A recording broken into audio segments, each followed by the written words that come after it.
Hi, I'm Shelley from Frills and Froth, and today I'm talking to you about English paper piecing and the different paper shapes you can have. So let's get into it.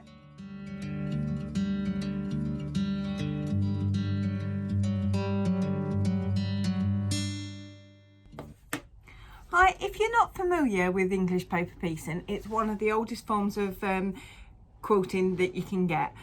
It's formed by wrapping fabric round card and sewing the pieces of card together. So you get something like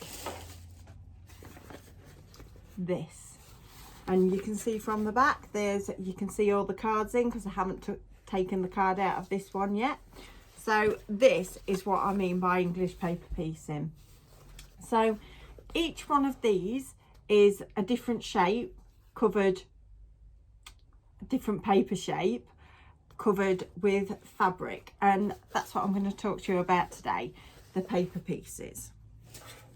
Well, the most familiar piece everybody knows when they start doing English paper piecing, or EPP for short, is the hexagon. The hexagon is the most popular. It's what everyone starts with because it's the most simplest shape.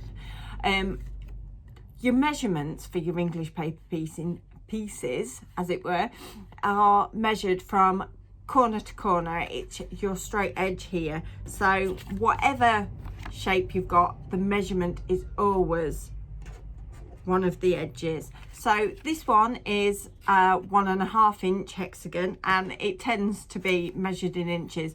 All of our paper pieces are measured in inches, and this one, as you can see, a smaller hexie, this one is an inch, because it always goes across the measurement here.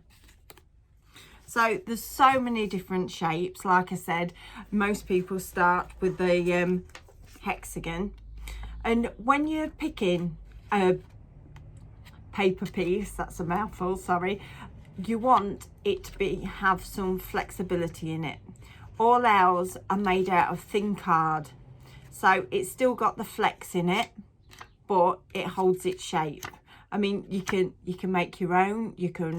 There's lots of free templates on things like Pinterest, or I'm going to get some loaded up on my blog that you can print off, but it does need to be firmer than print paper.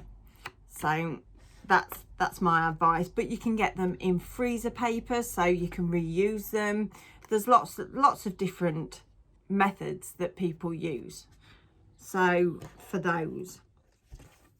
But like I said, you can get them in lots of shapes. So I've got a few here. We've got the hexagon, as I've just mentioned.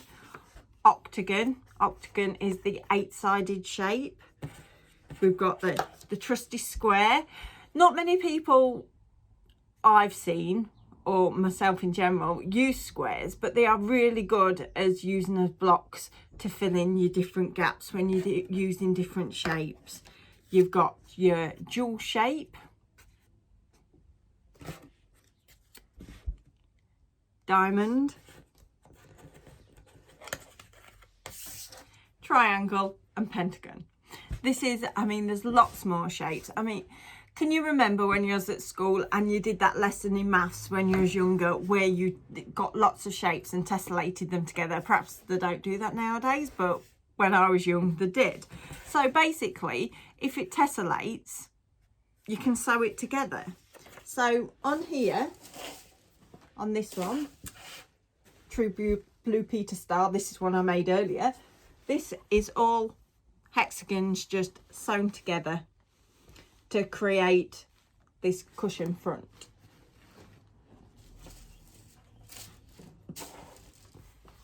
This one, if I come closer to you, is hexagons and triangles to give it that star effect. So they're all tessellated together.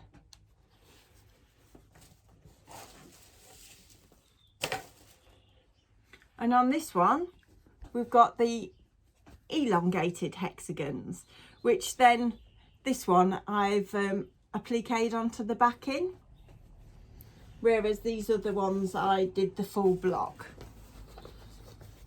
in these.